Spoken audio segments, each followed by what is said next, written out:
ভাবুন তো, আপনি রাস্তায় হাঁটছেন, হঠাৎ এমন একজন মানুষকে দেখলেন যার মাথা প্রায় দোতলার ছাদ ছুঁয়ে ফেলেছে। সে কি কল্পনা নাকি বাস্তব?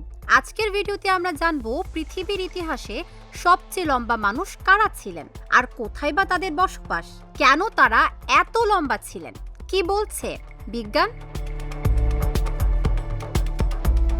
রবার্ট ওয়াডলো।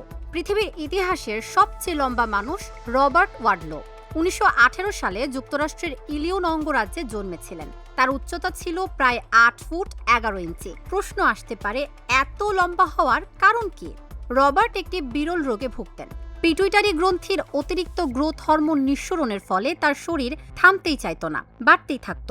তাই এই উচ্চতা ছিল কষ্টের। হাঁটতে হলে তাকে বিশেষ ব্রেস ব্যবহার করতে হতো। মাত্র 22 বছর বয়সে তিনি মারা যান।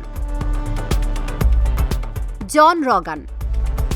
জন রগান জন্মেছিলেন দাসপ্রথার সময় যুক্তরাষ্ট্রে। তার উচ্চতা ছিল প্রায় 8 ফুট 4 ইঞ্চি। শৈশবেই তিনি পা ভাঁজ করতে অক্ষম হয়ে পড়েন, ফলে জীবনের বড় একটা সময় তাকে বিছানায় বা কাঠের গাড়িতে কাটাতে হয়েছে। ভাইনো মাইলিরিন।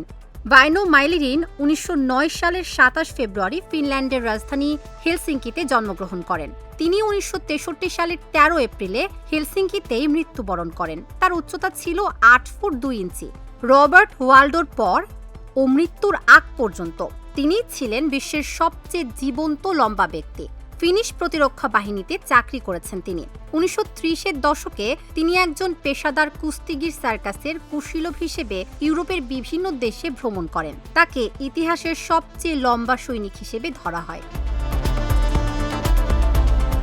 ডন কোয়েহলার। 1969 থেকে 1981 সালে মৃত্যুর আগ পর্যন্ত ডন কোয়েহলার ছিলেন বিশ্বের সবচেয়ে লম্বা জীবন্ত মানুষ। তার উচ্চতা ছিল 8 ফুট 2 ইঞ্চি। পৃথিবীর ইতিহাসে 8 ফুট বা এর বেশি উচ্চতায় পৌঁছানো 24 জনের তিনি একজন। তিনি যুক্তরাষ্ট্রের মন্টানার ডেন্টন শহরে জন্মগ্রহণ করেন। 25 বছর ধরে কোয়েহলার একটি প্রতিষ্ঠানে বিক্রয়কর্মী হিসেবে কাজ করেছেন। মৃত্যুর 3 বছর আগে তিনি অবসর নেন। ব্রাহিম তকিউল্লাহ। ব্রাহিম তকিউল্লাহ 1982 সালের 26 জানুয়ারি মরক্কোর গুয়েলমিমে জন্মগ্রহণ করেন। তিনি একজন অভিনেতা। অ্যাপনেই 2016, চকোলাট 2016 ও কান্দিশা 2020 সিনেমায় তিনি অভিনয় করেছেন। তার উচ্চতা ছিল 8 ফুট 0.97 ইঞ্চি। সবচেয়ে লম্বা জীবিত মানুষ হিসেবে তার অবস্থান তৃতীয়।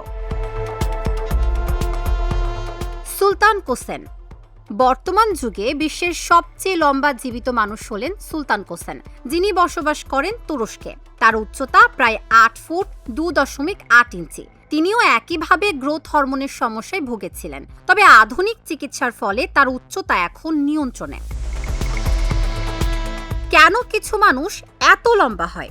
সংক্ষেপে বললে, পিটুইটারি গ্রন্থির সমস্যা, অতিরিক্ত গ্রোথ হরমোন, জেনেটিক কারণ এসবই মানুষের অস্বাভাবিক উচ্চতার প্রধান কারণ। এই মানুষগুলো শুধু লম্বা ছিলেন না, তারা ছিলেন প্রকৃতির জীবন্ত বিস্ময়। তাবাসসুম সেজুথি, ঢাকা জার্নাল।